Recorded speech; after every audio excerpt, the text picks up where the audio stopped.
I'm Julia Bennett, and let me tell you a story, my story, about how I lost everything I thought mattered and found everything I never knew I had.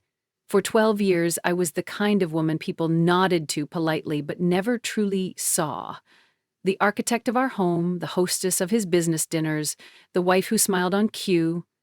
I built a modest interior design brand from scratch, my so-called little hobby, as Richard liked to call it while adjusting his tie before heading to the office. Then one morning, I walked into our sunlit kitchen and found a note scrawled in permanent marker on the back of a utility bill. It said, "I'm done. The house is sold. Good luck, Julia." No explanation, no face-to-face conversation, just a parting gift from the man I once believed in more than myself. But what Richard didn't know, what he never cared to ask, was that I had stopped being the woman who waited for him to change a long time ago. He underestimated me, the way men like him always do. He assumed I'd break. He was wrong. This is not a sob story. This is not about heartbreak or helplessness. This is about strategy, silent survival, and what happens when a woman who has been quietly watching, recording, and preparing finally decides to strike back. And no, I didn't just survive him. I dismantled him, piece by piece. It began with a bill. Not a confrontation, not a screaming match, not even a goodbye. Just a damn electric bill with his handwriting across the back like a scar. I stood there, barefoot on the cold tiles of our kitchen, the morning sun bleeding through the stained glass window we'd picked out together 3 years ago. The same window I once believed made this house a home. Now it just cast fractured light on a truth I could no longer ignore. I'm done. The house is sold. Good luck, Julia. 8 words. That's all it took to end 12 years of marriage. For a moment, I didn't move. I just stared at the letters. Bold. Jagged. Careless. My hands trembled, not from heartbreak, but from something colder, something clearer. Rage. Richard always loved control. He controlled the thermostat, the dinner plans, the finances, especially the finances. But somewhere along the way, he forgot I was watching, that I wasn't just playing house while he played the markets. That morning, I made a single call to my sister, Laura. "Check the joint account," I said, "and call me back immediately." 10 minutes later, she confirmed what I already knew in my gut. He'd been bleeding us dry. Wire transfers to an unknown account, multiple withdrawals labeled consulting. And the kicker? A massive home equity loan I'd never signed for, yet had apparently agreed to during our last renovation, except I hadn't. He had. I remember that day now with perfect clarity. He was too busy to come to the bank, sent me instead, handed me a folder and said, "Just sign whatever they give you. We're just adjusting the term." But I didn't sign what he expected. I had already been suspicious. I'd brought my own lawyer, Melissa. The forms were revised and the deed was placed solely in my name. It was my quiet insurance policy, because while Richard was busy pretending I was oblivious, I was filing every receipt, tracking every odd phone call, every vague business trip that didn't match his calendar. He had gambled on me being weak. He didn't know I had stopped gambling on him months ago. Later that same afternoon, I walked through the rooms of our home with new eyes. The grand staircase he once insisted on refurbishing for appearance's sake now felt like a monument to all his lies. The leather chair in his office still held the indentation of his arrogance. The smell of his cologne lingered on the hallway rugs, like smoke after a fire. This house was beautiful, but it was no longer ours. It was mine. I opened the drawer of his mahogany desk, the one he always kept locked, and found what I was looking for. A flash drive, a spare phone, and a torn-up receipt from the Bellagio Hotel in Las Vegas. The date? During the week, he told me he was at a tax seminar in Sacramento. I sent a photo of the receipt to Melissa with a single message: "We're going ahead, full filing." I wasn't scared. I was done being scared. By sunset, I had changed the locks, contacted the real estate agent listed on the sale attempt, and formally blocked Richard's number. He tried to call 12 times, left 4 voicemails. The last one was simply, "You think you've won. This isn't over." No, it wasn't, but not for the reasons he thought. Because this wasn't just about a house or a marriage or money. This was about years of being dismissed, gaslit, undervalued. It was about the woman I used to be and the one I was becoming, and I hadn't even begun to play my hand yet. I didn't sleep that night, not because I was afraid, but because I was calculating. Richard had always mistaken my silence for surrender, but silence is also strategy. I brewed a pot of coffee at 2 a.m., sat cross-legged on the floor of the guest bedroom, my makeshift war room, and pulled out a spiral-bound notebook I hadn't opened in months. The cover was labeled in black ink, "Insurance, Contingency, Escape." Inside were pages of printed bank statements, screenshots, receipts, and detailed notes in my handwriting, dates, amounts, aliases. Every lie he thought he buried, I had quietly exhumed. There was a section labeled Triggers. I remember writing it the day after our 7th anniversary dinner, when he gifted me a silver bracelet I knew was fake and called me ungrateful when I pointed it out. Trigger. 3. Deflection through gaslighting. Classic Richard. The notebook was my therapy, the thing that kept me from screaming into pillows while he brushed off my growing intuition as female paranoia. By dawn, I'd categorized everything by legal relevance. Melissa would be proud. She once told me, "Emotion wins hearts, Julia, but evidence wins courtrooms." At 8:15 a.m., I met her at her office downtown. Melissa Carter, sharp suit, sharper mind. She didn't say hello. She just looked at me, then the folder I handed over, and nodded. "You've got him," she said, flipping through the files, "and he has no idea what's coming." She started drafting the divorce papers immediately, but she didn't stop there. "We'll file for an emergency hold on all joint accounts today, and I'll initiate discovery on the Bellagio charges. If he used your name or your SSN for any of that, he's looking at federal charges." My hands didn't shake. They used to any time someone brought up confrontation or conflict or even the word lawyer. But not now. That morning, I realized fear had finally left the building. On the drive home, I passed by the Italian tile shop I used to love, where I once dreamed of remodeling our bathroom before Richard vetoed the idea as wasteful. I parked, I went inside, I ordered a full sample set, because now I could. Back at the house, I opened the front door to silence, stillness. No echoes of footsteps, no scent of his cologne. No more walking on eggshells. I moved through the rooms methodically, opening drawers, boxing up his cufflinks, watches, old photos, whatever still smelled like him, and sealing them shut. This wasn't grief. It was preparation. By afternoon, I received a call from Marcus, the real estate agent Richard had tried to use to list the house. "Mrs. Bennett," he began hesitantly, "your husband was..." Very assertive. He told us the house was cleared for immediate sale. "It's not," I said calmly. "The deed is solely in my name. I never signed off on any listing." There was a pause. Then, quietly, almost apologetically, I had a feeling something wasn't right. I ended the call and sent Melissa a quick text. "Marcus confirms Richard acted alone, house secure." That evening, I went through Richard's office one last time. In the bottom drawer of his locked filing cabinet, I found a manila folder labeled Transition Plan. Inside were typed notes outlining his projected timeline to leave, how he'd liquidate assets, quietly disappear, and rebuild in Nevada. It was clinical, emotionless, efficient. It also included a line that made my skin crawl. "Target date for extraction, March 28. Julia will not resist. Leverage, emotional fatigue." I stared at those words until they blurred. He had studied me like a patient, diagnosed me as weak.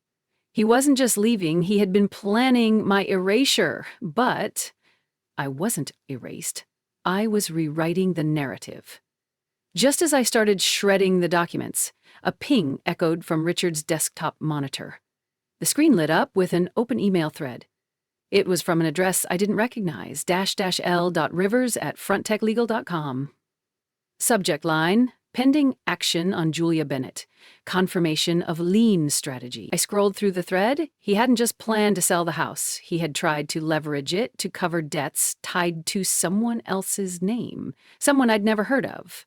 Someone named Lillian Rivers.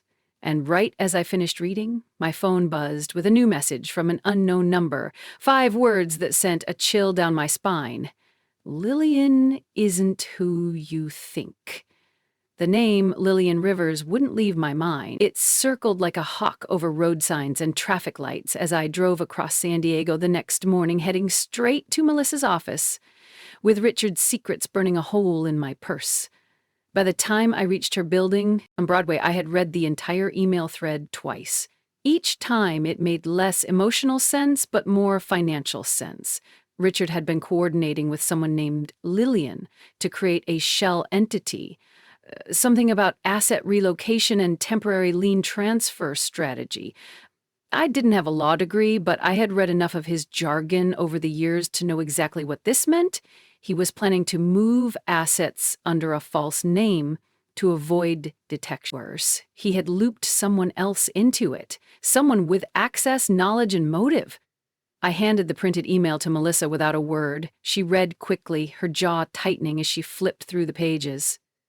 Frontech Legal. That's a real firm, she murmured. But this domain isn't theirs, it's a spoof. He was using it to simulate official conversations. She paused. Whoever Lillian Rivers is, she wasn't from Frontech, but she knew how to play the part. She tapped a key on her laptop, pulling up property records and corporate registrations faster than I could blink. Give me an hour, she said. I'll find her. I nodded, barely able to speak. There was something about the way Richard had written her name. Calmly, almost reverently, that made my stomach twist. He had never spoken about a Lillian. But then again, he'd also never told me about the gambling, or the Bellagio, or the offshore account tied to a P.O. box in Henderson, Nevada. He had a second life, a whole alternate identity I had never been allowed to see. So I waited. I walked to a cafe down the block, sat at a window seat with a view of the harbor, and tried to recall every woman I'd ever seen in Richard's life who didn't quite fit. The conference calls that went oddly quiet when I entered the room.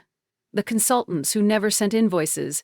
The vague business trips to Vegas or Phoenix or Palm Springs. Had she been there all along? By the time I returned to Melissa's office, she had the answer. She's not a lawyer, Melissa said. Not even close. She turned her laptop toward me. A DMV photo.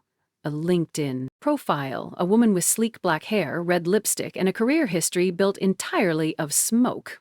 Lillian Rivers, Melissa said, is a fake name. Her real name is Elena Walsh, and she used to work for a luxury real estate developer in Nevada. She was fired 2 years ago for misappropriation of escrow funds. There's no active warrant, but it's suspicious as hell. I blinked at the screen, trying to reconcile this stranger with the neatly printed name in Richard's email. So why her, I asked. Melissa raised a brow. Because she's good at erasing footprints, and Richard needed someone who could make things disappear. My blood ran cold. Are we in trouble? I asked quietly. No, Melissa said, but he is. She leaned back, arms crossed. We now have evidence of attempted fraudulent conveyance, the fact that he tried to put a lien on a property that's not legally his, under a false identity no less, is grounds for both civil and criminal action. It was strange sitting there as she listed charges against the man I once loved. A man I had spent over a decade with. The voice that used to whisper, "I love you," now echoed in my head like an accusation. Melissa handed me a flash drive.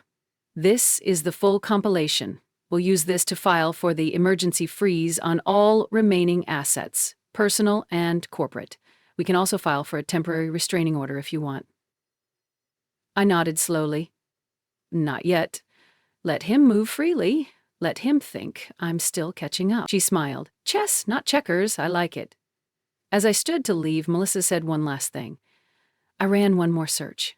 Julia, he tried to list your business as marital property on a secondary filing last year.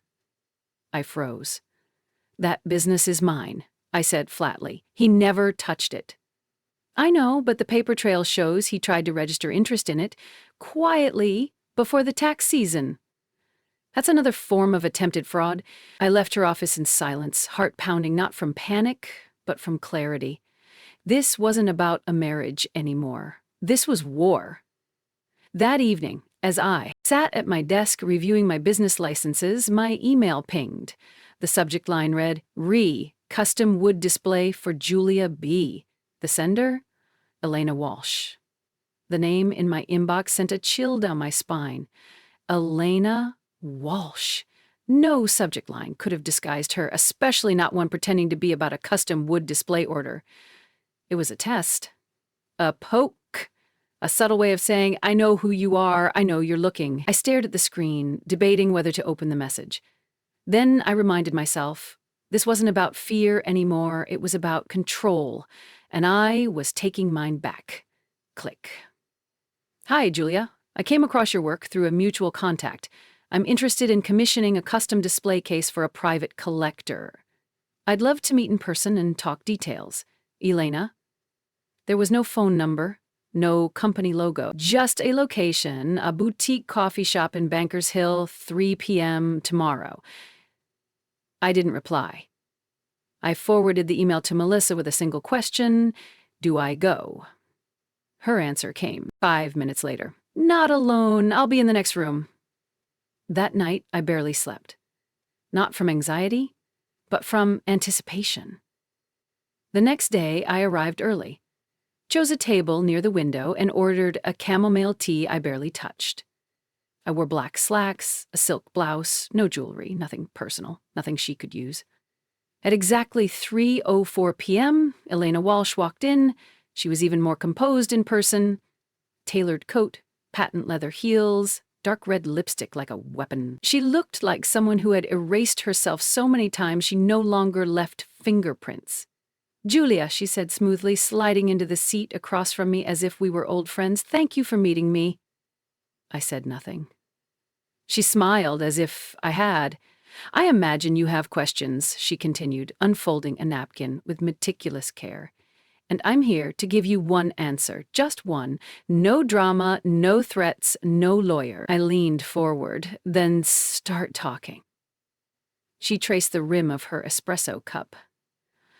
Richard found me 2 years ago. I was broke, drowning in bad credit, trying to get back on my feet. He needed someone with my background, someone who understood real estate, offshore structuring, asset obfuscation. She said that phrase so casually, it felt like she was describing latte foam. I didn't ask many questions. He paid well. He called it a divorce contingency plan. He said you were fragile, emotionally erratic, that you wouldn't last long in court.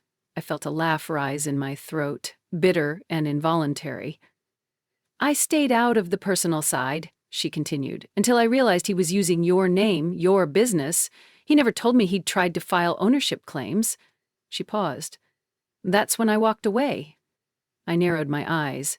And now you want to come clean, out of guilt? No, she said simply, out of self-preservation. You're building a case. And I don't want my name dragged into court documents. But I'm not your enemy, Julia. I'm a witness, and if you're smart, you'll use me. I stared at her for a long time. What do you want in return? She smiled. Immunity. No subpoenas. No depositions. And I'll hand you everything. Every email, every shell entity, every bank draft with his signature. Melissa's words rang in my head. Emotion wins hearts. Evidence wins courtrooms. I didn't trust Elena, not even a little. But I trusted leverage.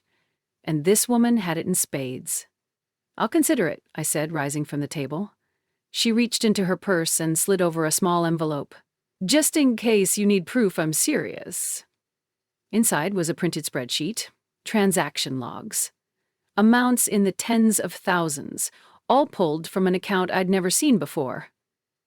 Account holder Bennett Walsh Holdings, co-signed by Richard Bennett and Elena Rivers, not Walsh, Rivers. She'd taken his name. I walked out without looking back, my mind spinning. That night back home, I poured myself a glass of wine and sat at my desk, staring at the spreadsheet until the numbers blurred. I opened the notebook again, my war journal, and added a new section, Chapter 2, Witnesses with Motives. At the bottom of the page, I wrote one word: why. Why would Richard trust someone like her? Why hide so much? And more importantly, what else was I missing? Just as I turned off the desk lamp, my phone lit up. A voicemail. No caller ID. I hit play. A woman's voice whispered, "You're not the only one he lied to, Julia. Call me back before it's too late." He rang the doorbell like he still lived there, like he still belonged. I watched from behind the curtain as Richard stood on the front porch, his shoulders squared, his suit impeccable, and his phone gripped tight in one hand like it was a weapon. He hadn't changed a bit. Still posturing, still confident that the rules didn't apply to him. When I didn't answer right away, he rang again. Longer this time. And then, as if the house itself owed him an audience, he shouted through the door, "Julia! I know you're in there." I opened it, not because I wanted to see him, but because I wanted him to see me. He froze at the threshold. Just for a second, his eyes flickered like maybe he was expecting tears, chaos, a desperate plea. Instead, he got calm, steady silence, and a woman who no longer flinched. "What the hell is going on?" he barked, stepping inside without permission. "Marcus says the sale can't proceed without your signature." "That's impossible. I handled everything. I didn't move." "Did you?" He turned, eyes narrowed. "Don't play games with me, Julia. You're making this difficult for both of us." "No," I said softly. "I'm making this fair, something you clearly forgot how to do." His face darkened. "You think this house is yours?" "It is." I walked past him down the hallway toward the office, not bothering to ask if he wanted proof. "Don't lie to me," he snapped behind me. I signed what you gave me," I cut in. "But I had it reviewed, and I changed the terms. The deed was refinanced in my name months ago. You were too busy gambling in Las Vegas to notice." I reached the desk and pulled out the folder Melissa had helped me prepare. Bank statements, transaction logs, real estate filings, all in order, all irrefutable. He didn't follow right away. I think he expected me to be bluffing, but then he saw the folder. I laid it out on the table, page by page, like a prosecutor preparing for trial. "Here's where you started transferring funds," I said, tapping the paper. "Here's the shell company you co-signed with Elena Rivers, or should I say, Elena Walsh." He went pale, I continued, relentless. "Here's the lien you tried to file with a fake legal domain. Here's the property record showing my sole ownership. And here," I lifted the final sheet, "is the email you accidentally left open on our shared iPad." The subject line read, "Final steps before extraction." Richard's mouth opened, but no sound came out. Finally, he lowered himself into the chair across from me, as if his legs couldn't hold the weight of what I had just dropped. "You've been spying on me," he muttered. "No," I said. "I've been surviving you." He ran a hand through his hair. "You don't understand what I was dealing with." "Then explain it to me," I said. "But just know, every word you say can and will be used against you. Legally." He looked at me like I was a stranger. In that moment, I think he finally understood. I wasn't the woman who cried herself to sleep anymore. I was the woman who read the fine print, who tracked the numbers, who anticipated his next move before he even made it. He stood abruptly. "You won't get away with this." "You already lost," I said. He turned to go, but not before leaning in close, his voice low, venomous. "Elena's not who you think she is." Then he was gone.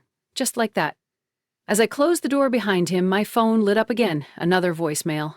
Same anonymous number as before, but this time it wasn't a whisper. It was a sob. And the voice said, "He lied to me too, Julia. I think I'm his sister." I played the voicemail again, and again. "He lied to me too, Julia. I think I'm his sister." There was no name, no details, just that sentence. Fractured, breathless, as if spoken through tears she didn't want to admit were falling. I saved the message, forwarded it to Melissa, and called the number back. No answer, straight to voicemail. My fingers hovered over the screen. Part of me wanted to scream into the void, "Who are you?" The other part of me, the colder, more measured version that had emerged from Richard's betrayal, just stared at the words on screen and whispered, "Not yet." Instead, I turned my attention back to the room. The silence in the house had changed. It no longer felt like absence. It felt like control, like I had reclaimed something invisible that had been slipping from me for years. I gathered the folder of evidence Richard had just seen and took it upstairs, placing it in a fireproof safe Melissa had installed after our last meeting. Then I opened my laptop and logged into the shared storage system my business used. Sure enough, there it was, a folder titled Personal.R. Bennett. It had been created 3 months ago, hidden deep inside my company files. Inside were PDFs, scanned documents, and something I didn't expect, a series of correspondence between Richard and someone with the initials CW. Most of the messages were transactional, dates, wire transfers, encrypted file links, but one subject line stood out. DNA results confirmed. My stomach dropped. I clicked it open. The message had no body text, just one attachment, a scanned report from GeneTrack Diagnostics, dated 18 months ago. The report listed 2 names. Richard Bennett, Madeline Ward. Relationship probability, 99.97%. Sibling relationship confirmed.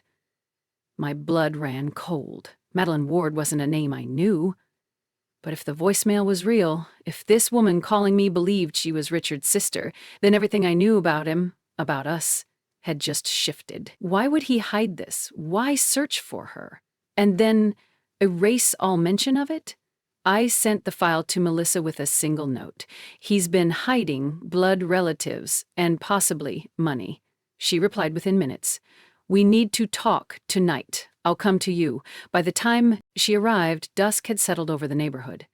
She stepped in without ceremony, holding her laptop and a bottle of wine.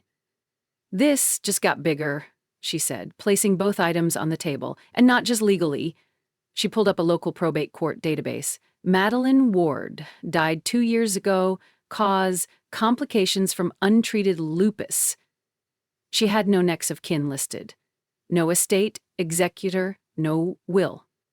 But Melissa typed a few more keys. Her case was connected to an unresolved inquiry involving a foster family she lived with as a teen. I leaned forward. And Melissa turned the screen. There, in a blurry scanned document, was a name I hadn't heard in over a decade. Caroline Walsh, Elena's mother. Richard hadn't just partnered with Elena on financial schemes.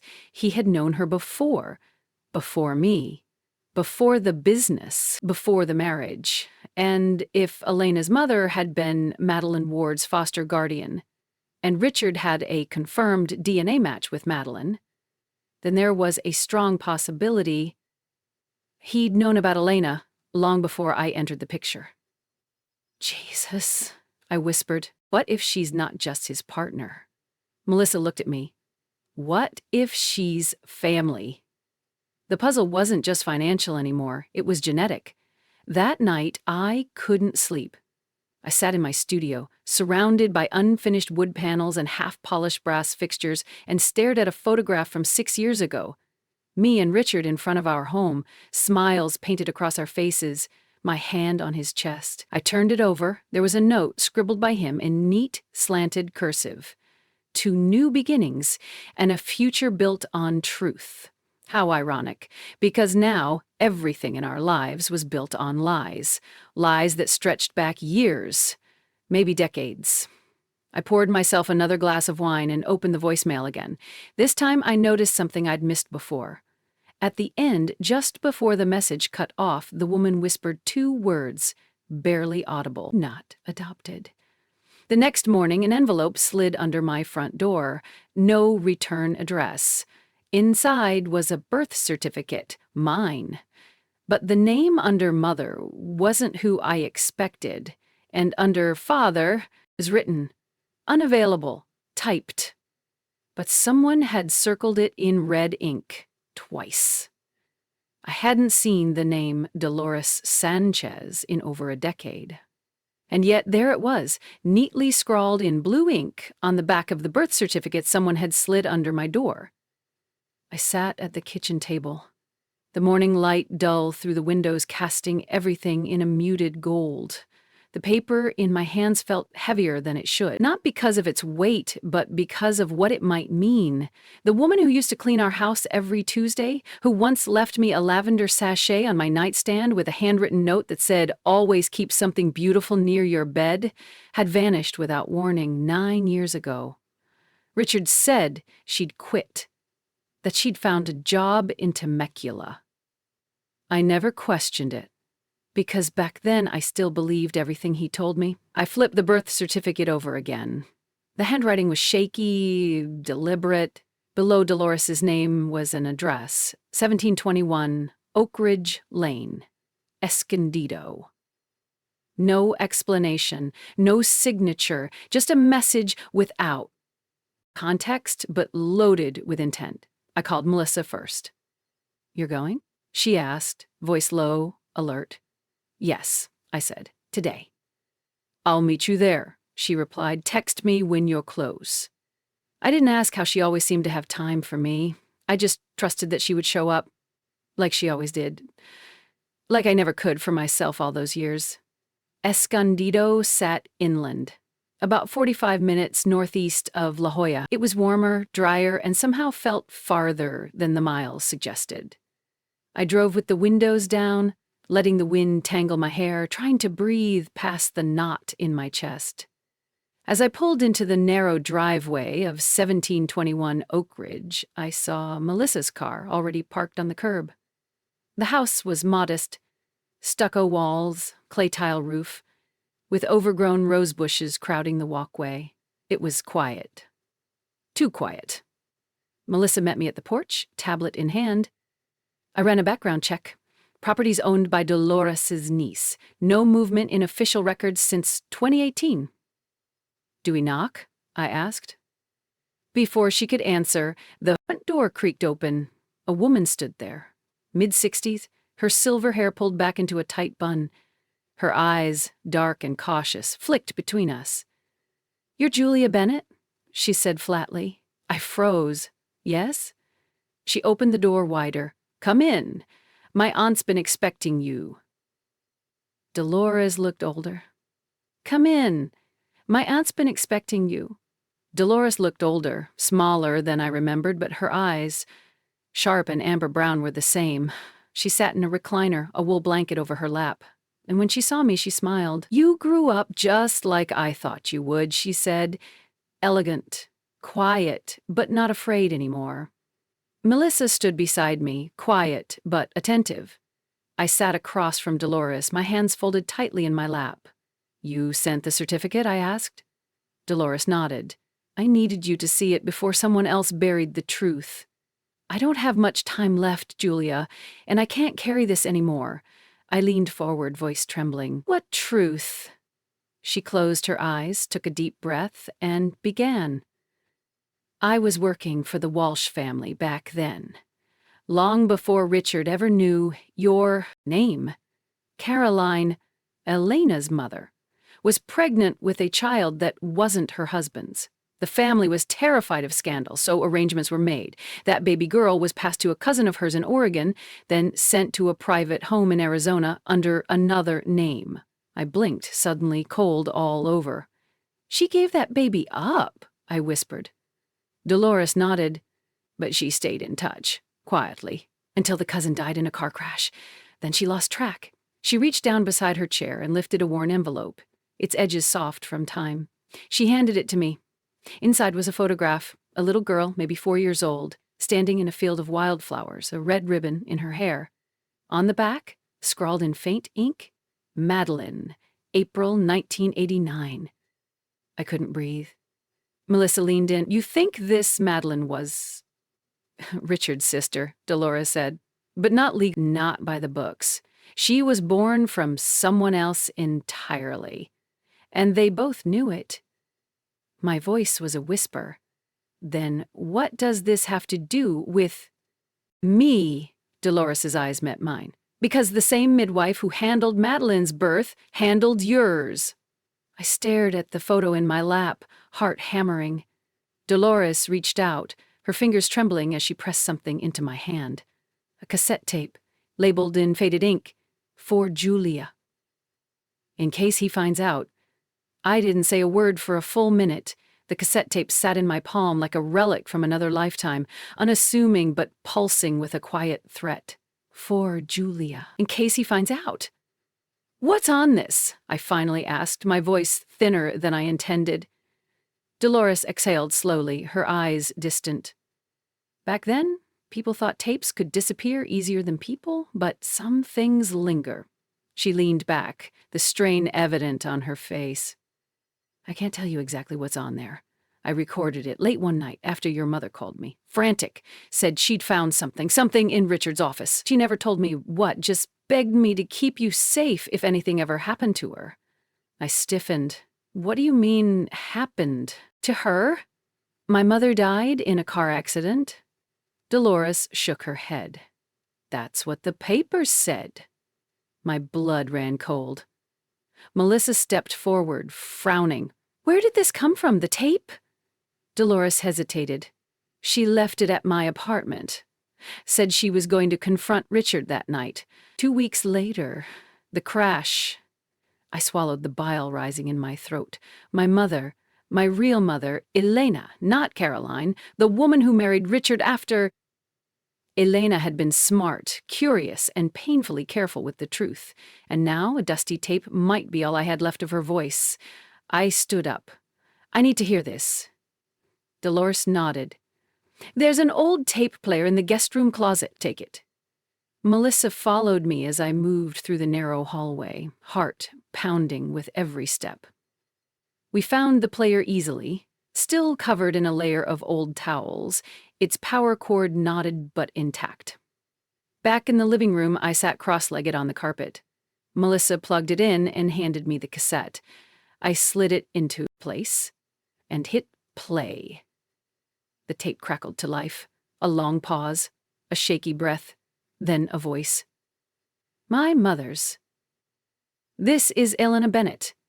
If you're hearing this, I'm gone, and someone made sure I stayed that way. Melissa's hand flew to her mouth.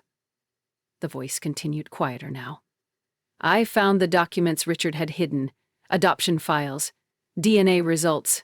They don't just concern Julia. They go back further, to Madeline, to me. I froze. My name, my sister's name. I believe he's falsifying records to cover the fact that neither of us were ever legally his to control. He's afraid someone will challenge the will, or the company. I don't know who else he's paid off, but there's a woman, Caroline, who knows more than she's admitting. The voice cracked. I'm scared, not for me, but for Julia. I hit pause. The room was silent except for the soft hum of the machine. I need every word transcribed, I whispered. Then verified. Melissa nodded, already taking photos of the cassette label. But before I could breathe again, Dolores stirred behind me. Something else, she rasped. The man you call your father. He was never meant to raise you alone. Elena had a will. One Richard destroyed. My stomach clenched. I saw it. She left you under the guardianship of her cousin in New Mexico, a woman named Sarah Lee, a woman who disappeared the same week your mother died. I turned to Dolores, my voice cracking. You're saying he not only faked my guardianship but buried the will? She nodded. That's criminal, Melissa said softly. And it was. I stood, adrenaline flooding me. The birth certificate, the voice recording, the will, it was all unraveling. And yet it was only the beginning. Melissa's phone buzzed. She checked it, her eyes narrowing. "You're not going to believe this," she muttered, holding it out to me. On the screen was a news alert from a local paper. Former corporate executive Richard Walsh announces surprise engagement to Caroline Holloway. Private estate wedding planned in 2 weeks. I stared at the headline as if it were fire. He was preparing to tie everything up with her. And I was about to tear everything down. The first time I entered a courtroom, I was 15, wearing a borrowed black dress and clutching my mother's death certificate. Today, I returned not as a daughter grieving, but as a woman ready to expose the man who buried her. The courthouse in Santa Fe stood like a cathedral of reckoning. White-stoned, austere, the kind of place where secrets clung to marble floors and every echo held a verdict. My heels clicked louder than I expected as I walked down the central aisle. I wasn't just nervous. I was steady. Because I had facts, and this time Richard wouldn't be able to twist them. Melissa sat beside me at the plaintiff's table, a stack of neatly labeled folders in front of her. Elena's tape. Guardianship fraud. Financial misappropriation. Each was a dagger honed from years of silence. Across from us sat Richard, flanked by 2 attorneys in sleek charcoal suits, and beside him, Caroline. Composed, regal, and rehearsed. Her diamond bracelet caught the light as she sipped water like this was just another corporate meeting, not a hearing that could tear their legacy apart. The judge entered, a woman in her 60s with sharp eyes and a no-nonsense tone. "This is the preliminary hearing in the matter of Julia Bennett versus Richard Walsh and Caroline Holloway Walsh regarding claims of fraudulent guardianship, financial misconduct, and will suppression." I took a deep breath. This was it. Melissa stood first. "Your Honor, we request permission to enter into evidence a recording recovered from Dolores Martinez, a longtime acquaintance of the late Elena Bennett. The recording includes testimony from Elena made shortly before her death. Testimony that suggests a deliberate cover-up of her last will and testament." The judge nodded. "Proceed." As the recording played, my mother's voice filled the room. Her tremble, her courage, her final warning. Caroline visibly stiffened. Richard didn't blink, just stared ahead as if his silence could erase her words. When the tape ended, the room was still. "Ms. Bennett," the judge said, turning to me, "you're claiming this was a premeditated effort to conceal your legal inheritance and place you under false guardianship. Do you have corroborating evidence?" "I do," I said, standing. "A copy of the original will retrieved from Elena's safety deposit box under court order, signed, notarized, and dated 2 weeks before her death." Melissa handed it over. "And," I added, voice rising slightly, "bank records showing money transferred from my trust account, intended for my education, to a private LLC registered under Mr. Walsh's name. An account used in part to fund Caroline's business venture." A murmur ran through the gallery.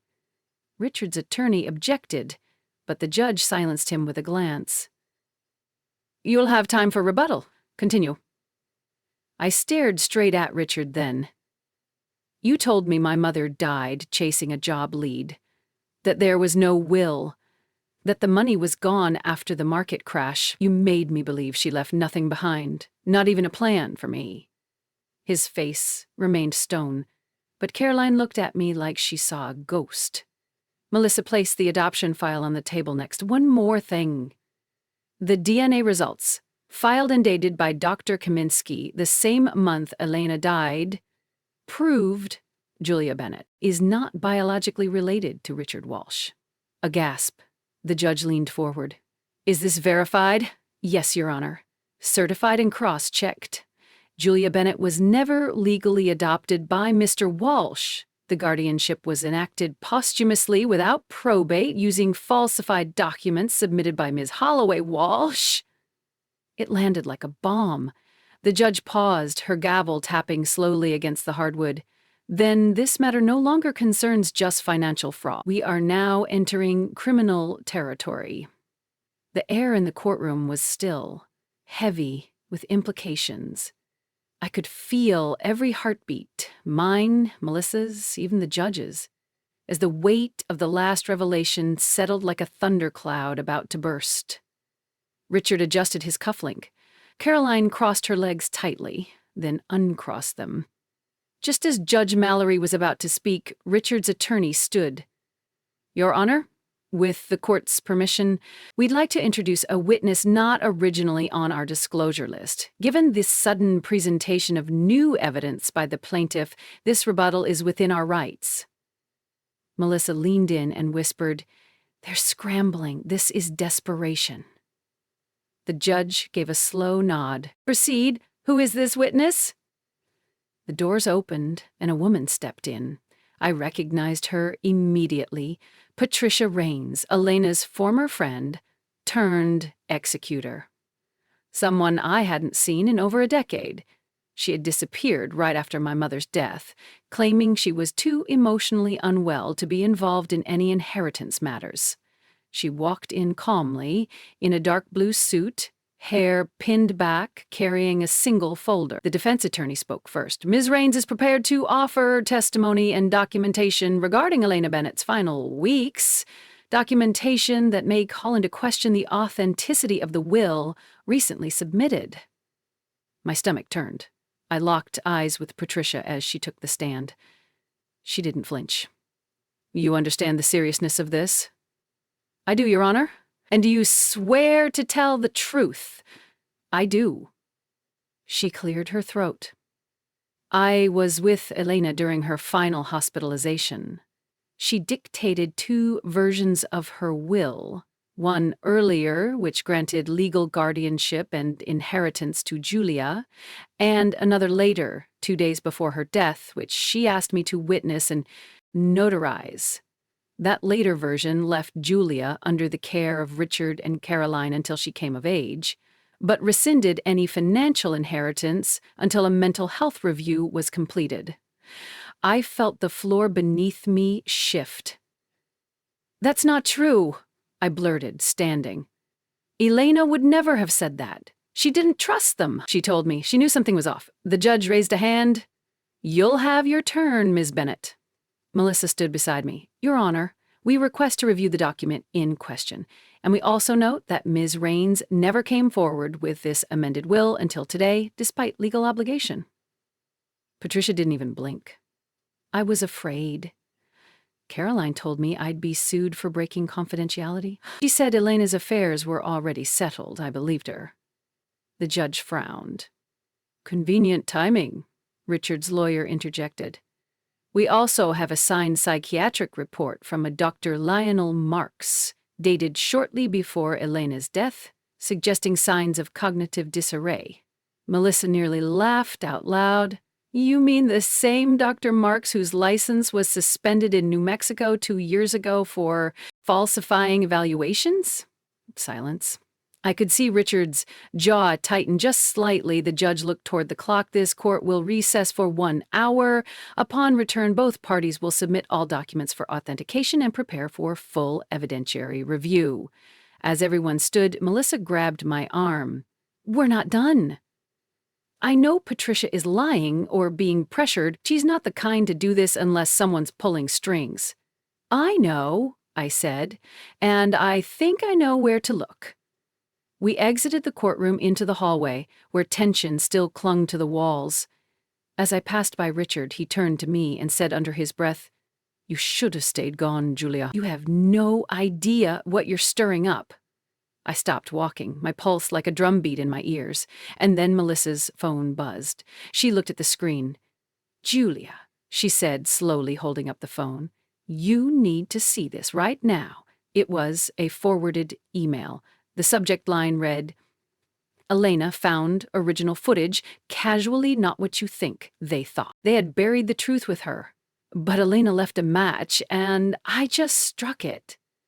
The email came from an address I didn't recognize. j.elena.archive@protonmail.com. No subject line, just one single attachment titled, "For Julia, watch when the lies become unbearable." The timestamp? 1 week before her death. Melissa and I sat in silence at her apartment, the video cued but unplayed on her laptop. I could hear her swallow beside me. Then she clicked. There was Mom. Not the Elena they showed in court, frail, confused, compliant. No, this was the woman who raised me, with steel in her spine and poetry in her voice. She sat on her hospital bed, hair tied back, a t-shirt with a faded print that said, "Still here." "Julia," she began. Her voice was raspy but clear. "If you're seeing this, it means they've tried to erase me. They might have succeeded in part. But not completely." My throat closed. "I signed a revised will. Not the one they're showing you. The real one's in the red envelope in my jewelry box. Hidden beneath the false bottom. Yes. The one you never liked." She smiled sadly. "And as for Richard and Caroline, don't believe a word. The night before I was hospitalized, I overheard them in the study. They were already discussing power of attorney, already talking about selling the house. I wasn't even dead yet." Melissa looked at me, her lips parting slightly. "I told Patricia to back up my files. I don't know if she'll find her courage. Maybe this is the only thing that makes it through. But Julia, if you ever feel like you're losing yourself in their lies, remember who you are. You're my daughter, and you are not crazy." The screen froze. I stared at it for a long time, unsure if I was breathing. Then I stood up. "She tried to warn me," I whispered. "Even from her deathbed, she tried." Melissa stood too. "We bring this to court." We call Patricia back. We make them answer. But I shook my head. No, not yet. I walked to the window, stared at the street below as snow began to fall. Quiet, determined, inevitable. They've ruled the narrative for too long. If I want to truly end this, I need to control how the truth comes out. Melissa raised an eyebrow. "What are you planning?" I turned to her. Something public. Something undeniable. The press conference wasn't grand. That would have felt like overkill, but it was precise. I rented a modest room at the Liberty Conference Center, glass walls, clean lines, neutral carpeting, and sent out embargoed invites to 3 local outlets: the New Haven Gazette, WINH Radio, and Channel 4 News at 5. I didn't need a media circus. I just needed the right people in the room when the match dropped. Melissa stood by the podium, nerves on her sleeve but conviction in her eyes. Beside her, our lawyer, Elliot Gaines, organized the packets of documents we had printed from the encrypted files Elena had referenced. Her amended will, her notarized statement, and the damning transcript of the conversation Patricia had finally handed over. Richard and Caroline discussing, accelerating things before Elena changed her mind. The room quieted as I stepped up the microphone. "My name is Julia Bennett," I began, voice steady, "and I'm here today not as a grieving daughter or a betrayed wife, but as a witness to truth that's been buried for years." I spoke of my mother, her brilliance, her erasure. I revealed how Richard manipulated the probate court, how Caroline helped falsify documents, and how the power of attorney had been obtained under duress 3 days after Elena had suffered a seizure. I presented the real will, and then I played the video. Elena's voice filled the room. Tired, honest, indignant. People didn't fidget. They didn't whisper. They just watched. When it ended, I looked up. "I don't want revenge," I said, even though I wasn't sure that was true. "I want justice, and I want the public to know. Silence does not equal consent, and survival isn't submission." I didn't tremble. And when the reporters raised their hands, I answered them calmly, carefully, like a woman who had rehearsed the truth in her bones for years. Later that night, Melissa and I sat in my apartment, champagne open but untouched. On the TV, Channel 4 replayed the press clip, my name in the banner, Elena's photo beside mine. Then my phone buzzed, a number I didn't recognize. I hesitated, then answered. A voice on the other end, low and shaky. "You don't know me, but I think I'm your brother." Thanks so much for watching Family and Heart Stories. If this story touched you, please hit the like button and subscribe for more heartfelt dramas every week.